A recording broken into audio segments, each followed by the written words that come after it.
Thanks, everyone, for coming back to another segment of the MCR. Mac and me, my name's TJ, coming back at you. And in this segment, a little bit of uplifting news from the state of Michigan. So we'll talk Michigan politics here in this one. Christina Caramo. And if you're familiar with last year's elections, I was a big advocate of hers, and I think you were too, Mac. Absolutely. Okay, well, and she kind of embodies the MAGA group of the Republicans here in Michigan. Well, I guess this past weekend, she won. They had a vote, and she won the chair race for what do you call it? GOP chair race. So Yeah. she's head of the GOP here in Michigan, Right. whatever that title is. Okay, Yeah. and she won with 58% of the vote to Matt DePerno with 42% of the vote. And By I the don't way, necessarily have anything against Matt DePerno. I just felt Christina Caramo was more of the MAGA type than DePerno was. yeah, I would call her less of MAGA than and maybe it's splitting hairs, but it's an America First. That's what we're calling it here in Michigan. The Republican Party's calling it America First. And by the way, President Trump endorsed Matt. Well, I didn't know that, but I see this as good news because I guess one of the things about Matt DePerno, he seemed tied to Betsy DeVos, Laura Cox, and here's a name that you probably heard of, Mac, Bobby Shostak.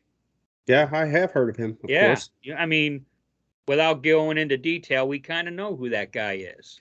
Yeah. Heck, I don't know him personally, but I have spoken with the guy in non-political type issues. But and the thing about Bobby Shostak, it seemed to me he got active with the Republicans when Obama was president, and no surprise there, really. No. But unfortunately, Bobby Shostak, he's kind of lumped in with the Rhino crowd, we'll say, and establishment as well. Establishment. Bobby Shostak's part of the establishment crowd, and Christina Caramo is not part of the establishment crowd. So this was a bit of good news. Now, the thing is, at the end of the day, is it going to matter?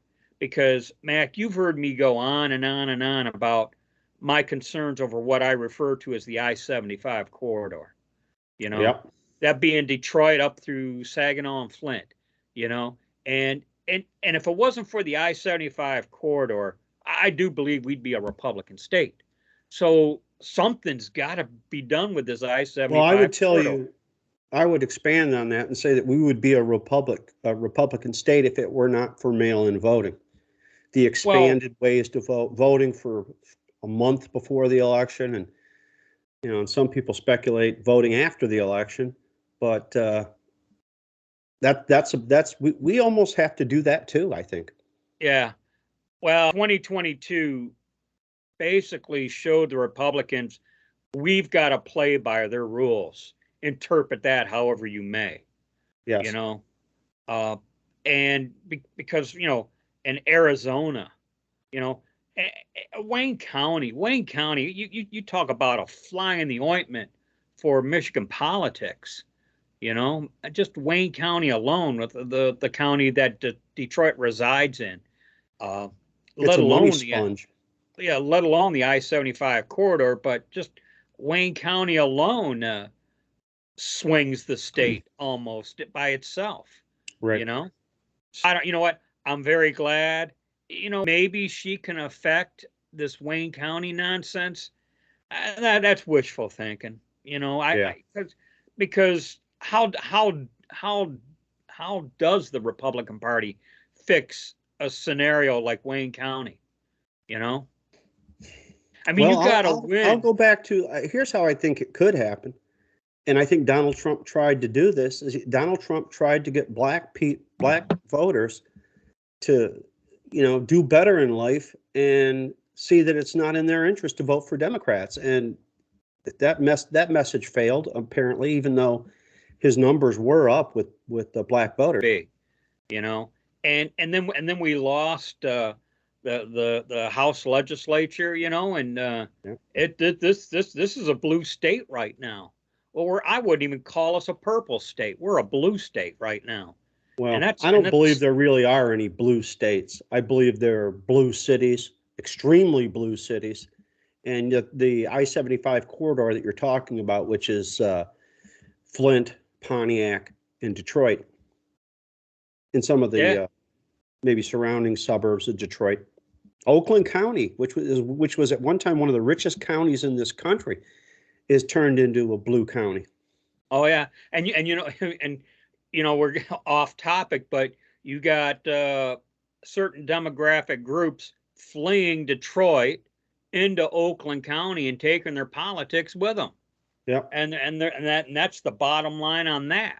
Well, I think we're seeing that nationwide. These people are leaving California in droves, and they have 22 million people living there, and they're running to Texas, and they're going to vote like Californians. They're going to vote for the same things they ran away from.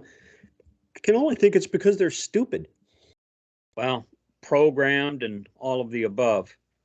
So, Detroit News and Detroit Free Press both had negative comments to say about Christina Caramo. They're calling her an election denier. And New York Times is also making snide comments about how Christina Caramo dared to question the election results of 2020 and then again in 2022. How dare she? How dare we? Now, that's what they're saying. Well, we have been in trouble with YouTube for allegedly doing that. I don't feel like we've done that, but you know what? If they think you have, that's all that needs to happen. Well, I'm kind of glad. I'm a little bit of uplifting news with Christina Caramo. I just hope it makes a difference. I just really do. And you know what? So much for risk of this being misinterpreted. We're talking about a woman of a different ethnicity. So you can't even, to say I'd rather have Christina Caramo than Matt DePerno, you can't call me a racist. You know what I'm saying? Oh, they can call you a racist. They can call you a homophobe. They will, they can call you transgender phobe. They'll call you. And here's the thing: I wish people would understand. And I said this to a buddy at my local pub, and he couldn't. He was about to say it as I was about to say it. It doesn't matter what you do or what you say, unless you are in full compliance with these fascists, they're going to call you a name. So damn the name. Yeah. So that's all I got on this one. Any final thoughts? No, sir. All right. That's it. We'll wrap it on this one. See you in the next segment. And remember, be safe, watch your six, and don't tread on me.